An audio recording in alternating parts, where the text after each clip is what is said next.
Hey guys, another Geek123 here, and today I've decided to go into the production of one of my favourite films, Scott Pilgrim vs. the World. This film is a 2010 action comedy romance film, co-written, produced and directed by Edgar Wright. The film is based on the graphic novel series Scott Pilgrim by Brian Lee O'Malley.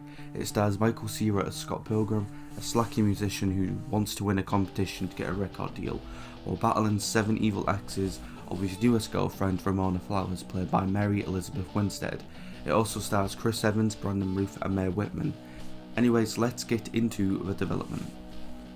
All the way back when Brian Lee O'Malley completed the first volume of Scott Pilgrim, his publisher Oni Press contacted producer Marc Platt to produce a film adaptation. Originally, O'Malley had mixed feelings about a film adaptation, stating he expected them to turn it into a full-on action comedy with some actor he hated. Though he also said he didn't even care, admitting he was just a starved artist and was like, please, just give me money. Eventually, Universal Studios contacted director Edgar Wright, who had just finished the 2004 release Shaun of the Dead, and agreed to adapt the Scott Pilgrim comics. Wright was interested in making the film when he was given a pre-release copy of the first graphic novel during Shaun of the Dead's press tour, later saying he found something interesting about the book and said it felt fresh and unique. Then in May of 2005, the studio signed Michael Bacall to co-write the screenplay. Wright then looked at the 1968 film Diabolik, which was an adaptation of a comic book series and directed by Mario Bava. He looked at the film as an influence of his approach to Scott Pilgrim. The final film overall takes elements of the style of the graphic novels, including the use of comic book text as graphic, which is described by Wright and O'Malley as Scott's perspective on how himself and the world works. It has been described overall both as a video game and comic book film by the creators. Bacall said that he wanted to write the film because he felt strongly about its story and emphasised with its characters. Wright also said that O'Malley was very involved in the script of the film from the start, contributing lines and adding polish. Due to long development, several lines from the various scripts written by Wright and Bacall were used in later Scott Pilgrim comics. According to O'Malley, the second draft of the screenplay became the main draft of the film and was submitted right at midnight on the night writer's strike was supposed to begin in October 2007. No material from Scott Pilgrim's Finest Hour, which is the 6th Scott Pilgrim volume, appeared in the film, as the comic was not complete at the time of the film's production. This meant that O'Malley contributed suggestions for the film's ending and gave the producer his notes for the 6th volume, but stated that the film's ending was going to be their ending. Some ideas for the film's ending were cut before production, from this introducing the weirdest being Scott Pilgrim would turn out to be a serial killer who fantasized the game in aspects. Another weird one was that Gideon would turn into a Transformers-style robot. Casting of the principal characters began on June 2008. Test shoots began in July 2008, with Wright saying that there was a year of preparation before shooting began. He also stopped working on his Ant-Man screenplay for 2 years during the production of this film. By 2009, casting had been complete and the film was then titled Scott Pilgrim vs. the World. The cast then spent 2 months in fight training together before filming with Brad Allen and Peng Zhang of the Jackie Chan stunt team. Michael Cera said that he got kicked in the throat during training, with principal photography beginning in March 2009 in Toronto and wrapped as scheduled in August.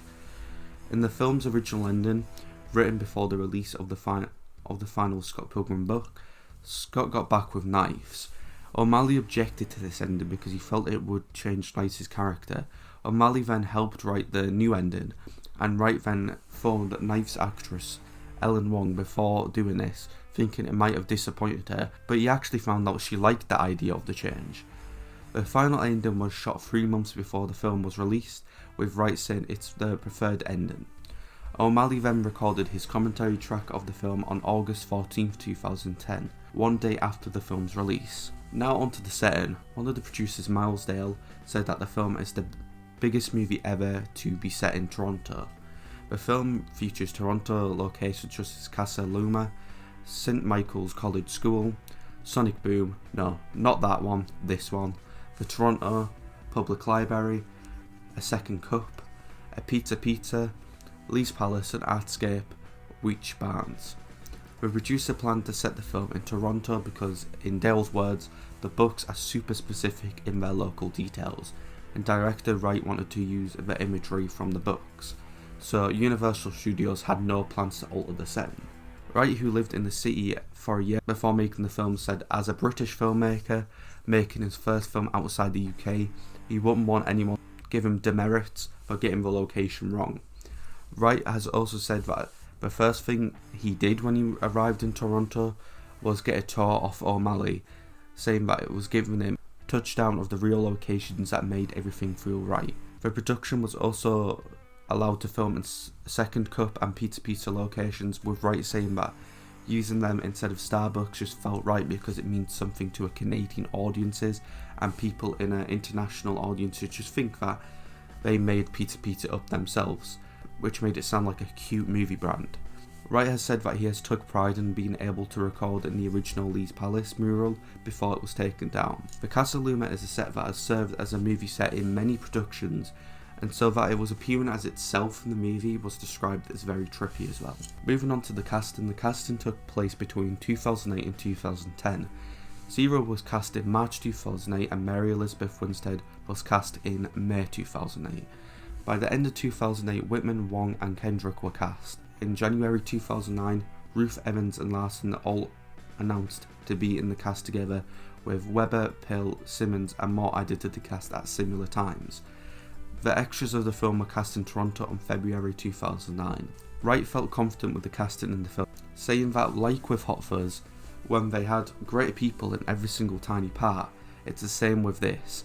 What's great with this is that there's many people like Michael Cera and Jason Schwartzman, and many people who are up and coming, like Anna Kendrick, Audrey Plaza and Brie Larson, and there's complete unknowns in the film as well. He has also noted while some of the actors were more famous than others when they auditioned, like Schwartzman and Evans, others became more well known over the time the film was in development, saying Andrew Kendrick did her first audition for it before she shot the first Twilight. Wright also ran all of his casting decisions by O'Malley during the casting sessions.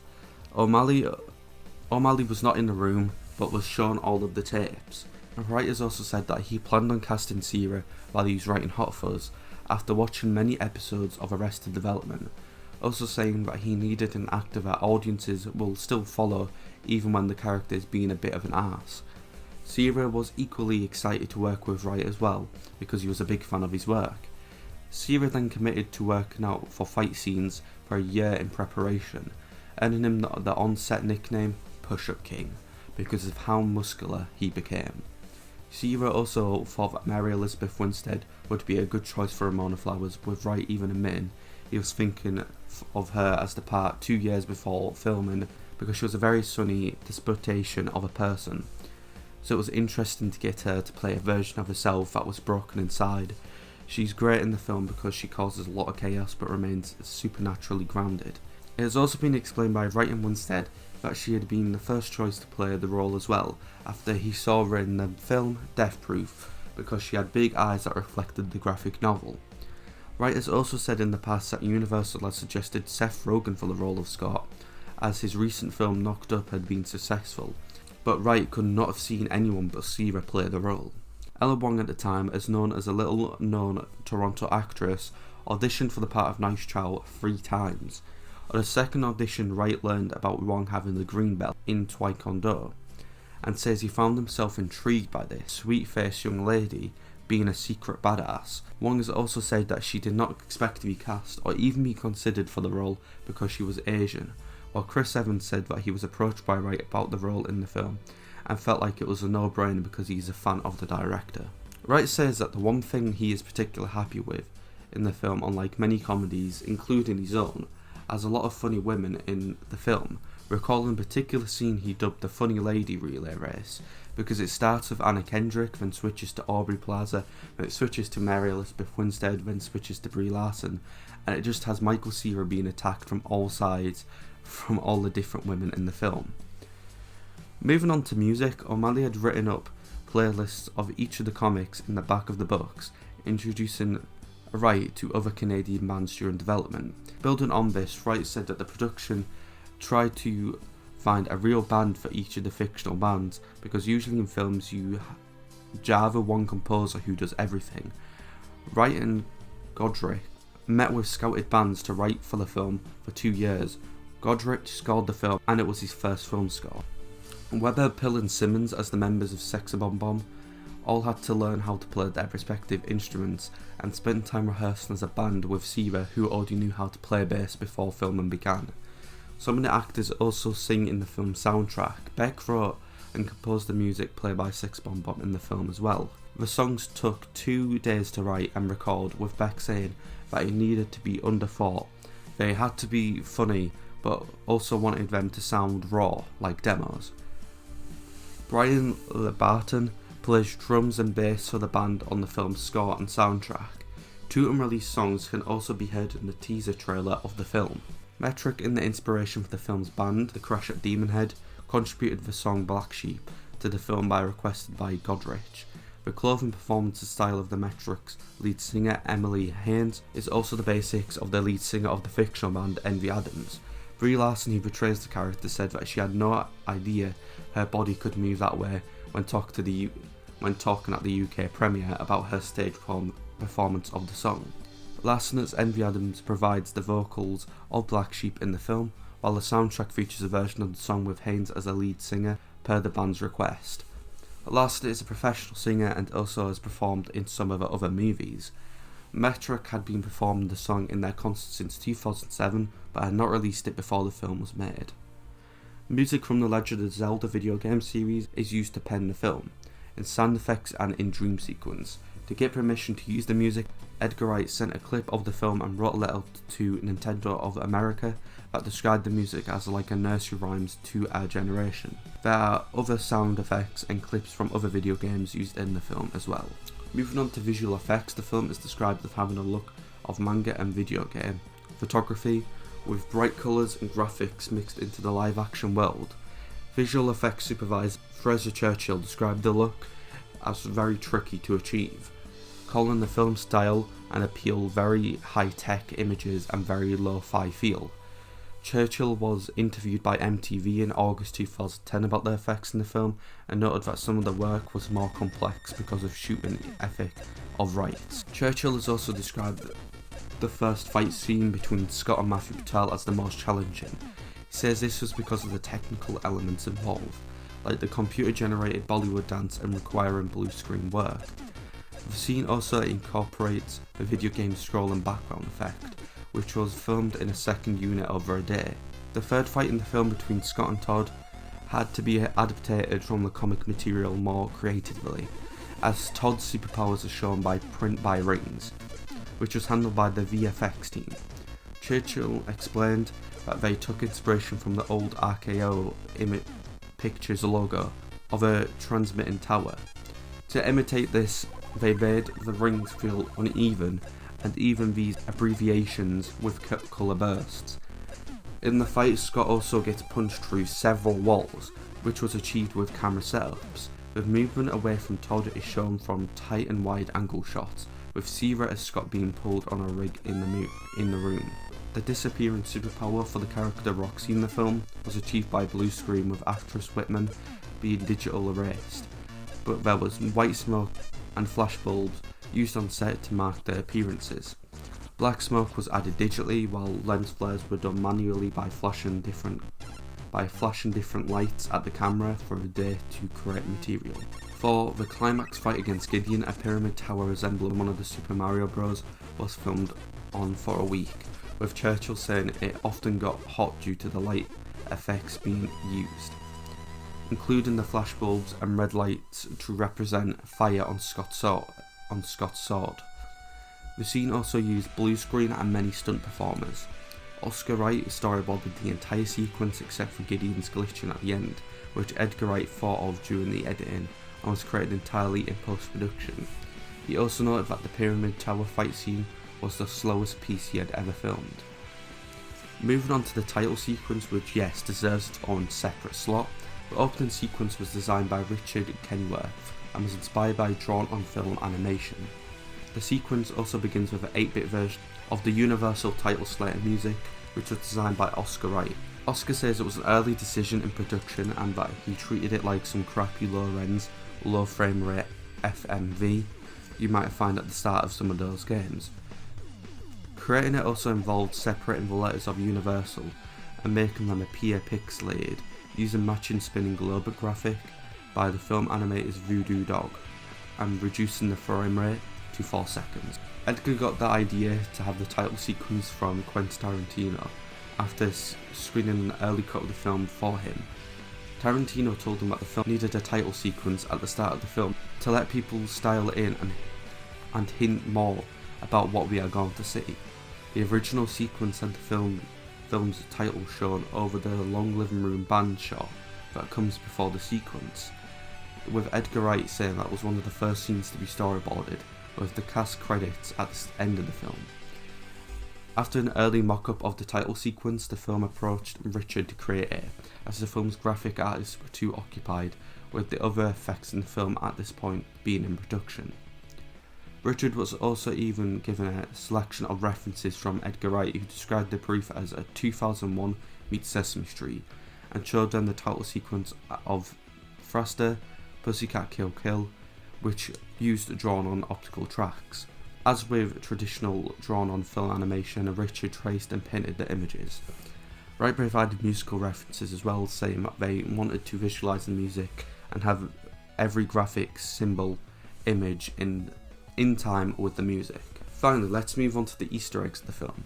The film includes several Easter eggs alluding to the comic books or foreshadowing. One of the Easter eggs is that even though Scott and Wallace's apartment in the film was 65A Albert Avenue, like the comics, there is a reference to O'Malley's old apartment at 27 Alberta Avenue, as the address on the Amazon delivery slip Scott signs is that.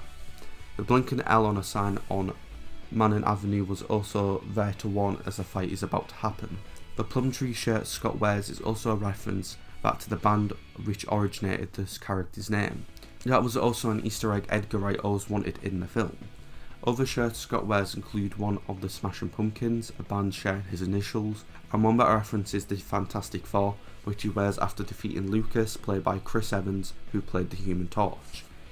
There are also references to other media, particularly gaming and comics. This includes Scott's X-Men patch, which he rips off from his coat, Legend of Zelda Triforce represented by Gideon's initials in the film. There's obviously that big massive scene parried in a Seinfeld episode, from the way it was shot, performed and edited. The line, "This is a league game," was a reference to The Big Lebowski. Most of the band names are references to video games, including Sexpa Bomb Bomb being a reference to the Bomb Bombs in the Mario franchise games, and Crashing the Boys is a reference to the game named Crashing the Boys Street Challenge. Scott playing the bass line of what he calls Final Fantasy II is also considered to be an early Easter egg in that game, but he actually plays the bass line from the game Final Fantasy IV, because the game was known as Final Fantasy II internationally at the time. Anyway, that is all of the production I could get of Scott Pilgrim vs. the World. Honestly, I love this film. If you want to check out my personal thoughts and review on this film, please head over to the CCM Sean Holiday YouTube account. I created a review for that the other week, and honestly, I'm so proud of what I created and my thoughts of this film. Again, it's one of my favourite films. It's probably my third favourite one. And honestly, if you've got any more information about this, please comment down below. I'd appreciate it. And if you just want to generally comment down below, as well as like and subscribe if you've been watching this content for a while now, honestly, it would mean a lot. Anyway, thank you so much for watching, guys, and peace.